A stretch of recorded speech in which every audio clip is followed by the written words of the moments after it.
Jadi kita nak buat apa lagi sebenarnya selepas ini? Itu yang akan kita bincangkan bersama dengan tetamu Profesor Madya Dr. Hazrin Abdul Majid daripada Jabatan Perubatan Kemasyarakatan dan Pencegahan Fakulti Perubatan UM. Assalamualaikum. Waalaikumsalam warahmatullahi wabarakatuh dan salam sejahtera. Salam sejahtera. Sihat, Doktor? Sihat, Alhamdulillah. Alhamdulillah. Doktor, macam saya sebutkan tadi, sekarang ini suka ataupun tidak suka, kita tidak boleh mengelak sudah. Pandemik COVID-19 ini sudah bertukar menjadi endemik. Jadi kita perlu hidup bersama-sama dengan COVID-19 ini dalam keadaan yang stabil dan juga terkawal lah.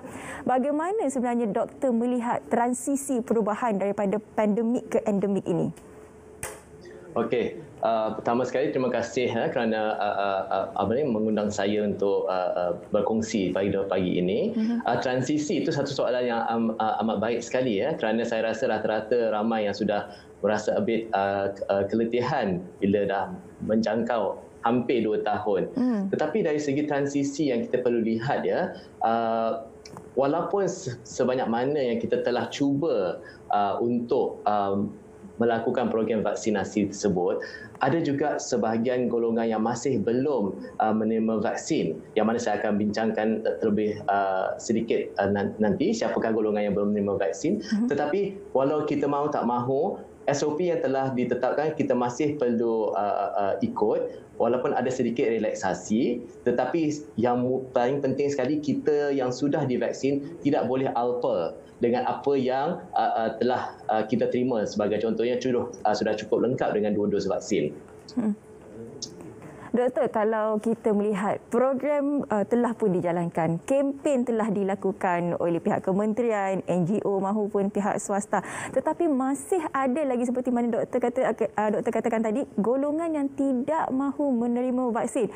Nak buat apa lagi ni, doktor? Dia terbahagi kepada 2. Saya rasa golongan yang tidak mahu menerima vaksin ni makin lama makin berkurang kerana mereka sendiri sudah melihat mungkin apa terjadi kepada rakan-rakan mereka ataupun mungkin keluarga mereka sendiri yang tidak sempat mendapat vaksinasi ini, yang sudah mungkin ada menyebabkan kematian, dan ada setengahnya mungkin sudah mempunyai kesedaran. Kita dari segi Kementerian Kesihatan termasuk pada pihak universiti, kita sentiasa kena memberikan kesedaran yang berterusan ataupun pengajaran berterusan, kerana mungkin pada mulanya mereka ni bukan tidak mahu mengambil vaksin tetapi terpengaruh dengan orang, mungkin tidak baik dan sebagainya. Tetapi sebagai kita yang melakukan program vaksinasi ni, mereka ada juga daripada segolongan besar, kita panggilkan golongan tercicir. Apa yang saya maksudkan dengan golongan tercicir ni berdasarkan daripada kerja yang kami lakukan baik di PPUM ataupun kolaborasi bersama dengan pejabat kesihatan dan hospital kerajaan di luar. Mereka yang tercicir ni adalah dari golongan kalangan B40. Kadang-kadang masih ada yang tinggal di projek perumahan rakyat yang masih tidak menerima suntikan dos ini. Mereka juga ada setengah tu yang kurang upaya. Kenapa yang kurang upaya ni? Mungkin anak dia tu kurang upaya, tapi maknya nak pergi tapi tak dapat nak pergi kerana tiada siapa yang akan tengokkan anak mereka. Itu antara salah satunya. Mungkin juga kita ada banyak program-program untuk vaksinasi, tapi bagi mereka ni tiada pengangkutan untuk ke pusat vaksinasi. Yang antara salah satu sebablah mereka tidak dapat. Jadi bagi saya golongan tercicir ni ramai, baik dari segi orang asli yang tinggal di pedalaman, walaupun pihak daripada Kementerian Kesihatan dan sebagainya telah cuba untuk pergi daripada yang di pinggiran dan di dalam. Mereka ni pada asalnya juga kurang pengetahuan dan pada masanya awalnya pun mengelak untuk tidak mahu mengambil vaksin. Segelintir ibu-ibu yang mengandung mungkin juga adalah golongan tercicir. Dan jangan lupa bukan warga negara serta anak-anak berusia 12 ke 17 tahun yang masih belum terima. Jadi kalau kita kupas dari segi ini, golongan yang masih belum menerima ni agak ramai, walaupun kita rasa kita telah cuba sedaya upaya, tetapi dari segi vaksinasi yang bermula daripada Mac ini, masih ada bahagian yang tidak kita dapat berikan vaksinasi. Kerana benda ini sangat penting, kerana mereka perlu mengetahui kita kena perlu mendapatkan ataupun memberikan vaksinasi seramai mungkin kerana ini adalah untuk melindungi kanak-kanak terutama yang bawah 12 tahun ataupun mereka yang ada penyakit tak boleh mengambil vaksinasi. Jadi saya harap itu kupasan saya secara besaranlah mereka siapa yang golongan tercicir tersebut. Tapi bagi menyantuni mereka yang tidak boleh menghadiri ke PPV yang telah pun ditetapkan kerajaan telah pun memberi pelbagai program seperti kita ada MOVAC, kita ada program outreach, walk-in pun boleh. Jadi kenapa doktor rasakan program-program ini masih belum mencapai sasaran dan daripada sudut mana lagi boleh kita perkasakan program ini untuk kita boleh mencapai herd immunity itu lebih cepat daripada yang dirancang?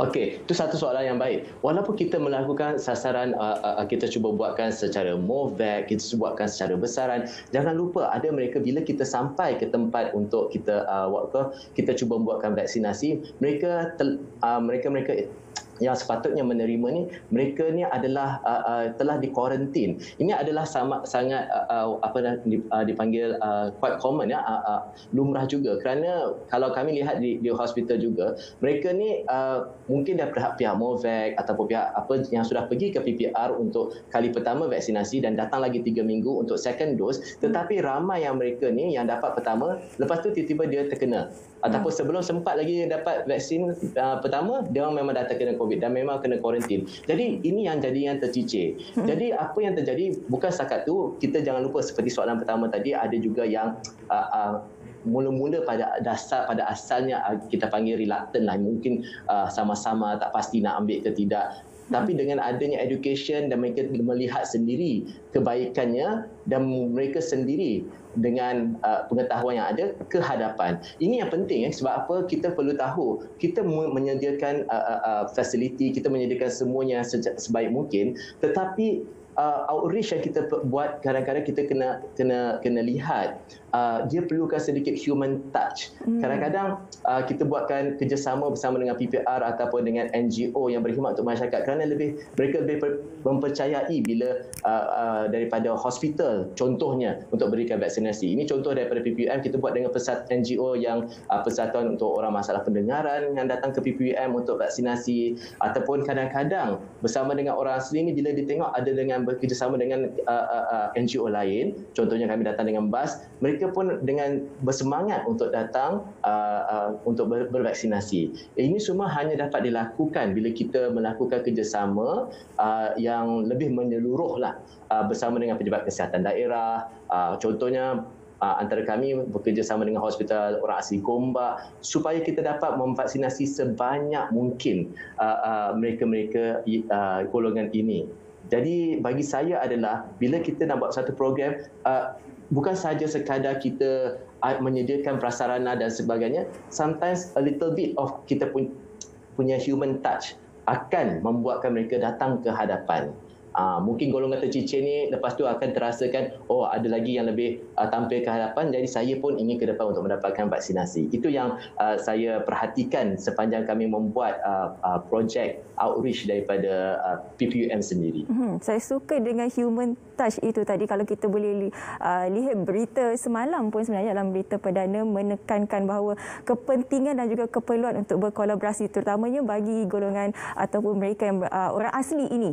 Sebab itu Tok Batin memainkan peranan yang sangat penting untuk mempengaruhi orang-orang asli untuk mendapatkan vaksinasi. Itu sangat menarik human touch. Sekarang ini kita seperti mana yang saya sebutkan tadi, kita dah pun beralih daripada pandemik ke endemik. Jadi bagaimana sebenarnya kita nak mengekalkan cara hidup dan juga gaya hidup yang sihat dalam situasi sekarang ini, Doktor? Itu satu soalan yang sangat relevan lah, kerana mahu tak mahu kita kena live with the virus ataupun kita kena coexist dengan virus tersebut ya. Sebab itu namanya dalam endemik. Pertama sekali saya ingin sarankan kat sini, kita kena memastikan kepatuhan SOP seperti mana yang semua pun sedia maklum sentiasa dilaksanakan kerana kita masih belum menang. Kalau kita lihat negara-negara lain yang sudah mula tanggalkan dia punya face mask, lepas tu kes dia naik baik semula. Kita kalau boleh gaya Malaysia kita cuba sebaik mungkin untuk kita menang dahulu sebelum kita nak relaxkan semua benda SOP. Pertama. Itu kedua adalah pemakanan ataupun gaya hidup yang sihat. Pemakanan yang seimbang, yang seperti kita tahu tinggi dengan serat, buah-buahan, sayur-sayuran dan sumber protein yang mencukupi adalah sangat penting untuk membina daya imun. Kerana bukan sekadar kita jaga SOP, bukan sekadar kita memastikan persekitaran kita bersih, tetapi kita juga perlukan daya imun ataupun daripada dalaman kita supaya kita dapat menentang penyakit tersebut. Kita perlu juga melakukan senaman seperti yang SOP sediakan, pastikan pernafasan teknik yang betul, dan seperti sebelum ini ada mengenai stres yang saya pembualan sebelum ini, dan benda ini sangat penting kerana walaupun kita rasakan belum 100% lagi dapat hidup seperti normal, tapi kita patut bersyukur yang kita ni masih lagi bukan terlantar di hospital atau apa, dan stres ni ataupun tekanan ni serba sedikit kita perlu kawal lah. Mungkin lebih senang nak dikata, tapi berdasarkan tips-tips yang diberikan tadi, kita kena berbual, mematuhi SOP dan sebagainya, itu adalah salah satu cara yang mungkin kita kena seimbangkan supaya kita dapat hidup dengan virus tersebut. Walaupun macam sekarang ada ramai yang dah pergi ke kedai makan di luar, kedai mamak, pastikan anda ikut juga SOP, pastikan juga penyedia anda telah divaksinasi,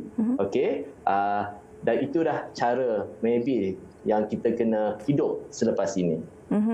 Dan bila kita bercakap mengenai hidup dalam keadaan endemik ini, mungkin kita kena ada starter kit dah sekarang ni. Starter kit kita hand sanitizer, mask kena sentiasa ada di rumah. Mungkin kit ujian kendiri kena ada oximeter. Itu starter kit untuk memulakan kehidupan dalam endemik. Apapun, terima kasih kita nak ucapkan kepada Profesor Mahdia Dr. Hazrin Abdul Majid, Jabatan Perubatan Kemasyarakatan dan Pencegahan Fakulti Perubatan UM, kerana sudi berkongsi dengan kita. Nak buat apa lagi? Sebenarnya ini kita fokuskan kepada nak buat apa lagi di situasi endemik ini. Terima kasih Prof. Mahdia.